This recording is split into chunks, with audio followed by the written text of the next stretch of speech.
Eliezer grew up in an average Hungarian neighborhood with his parents and his three other sisters, Hilda being support. He lived the life of an average 12-year-old boy, attending school and praying at dusk.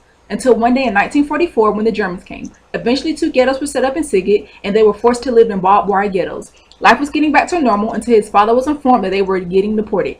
80 people were cramped into one boxcar with little food and having to relieve themselves in the corner due to no one being able to get out. After weeks on the train, they had finally arrived in Auschwitz. The men and women were separated, leaving Eliezer alone with just his dad, and he never saw his mother or sisters again. Eliezer and his father were seconds away from being made to jump into the crematory, but were told to turn around. He then loses all faith in God. Eliezer and his father both get put in bundle, where they count electrical fittings. There they have to deal with Idik, who beats Eliezer for what he's seen, and for Nick, the prison foreman, who wants Eliezer's gold crown, so he beats his dad until he finally gives it to him. Soon another selection is announced.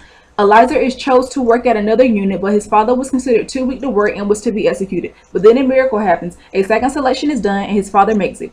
Eliezer goes to the hospital because he has a swollen foot and hears a rumor that the Russian army is coming. The Germans decided to evacuate the camp, and Eliezer and his father chose to go with them, thinking people left in the infirmary would be put to death, but they later learned that those who stayed were freed. Eliezer and his father must run through the cold to get to their new location. After days of running, they reach Wiesel camp.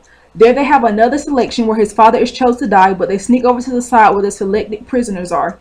The prisoners have to get back in boxcars where they fight to the death over small amounts of food. When they arrive at Buchenwald, 12 of 100 men are still alive.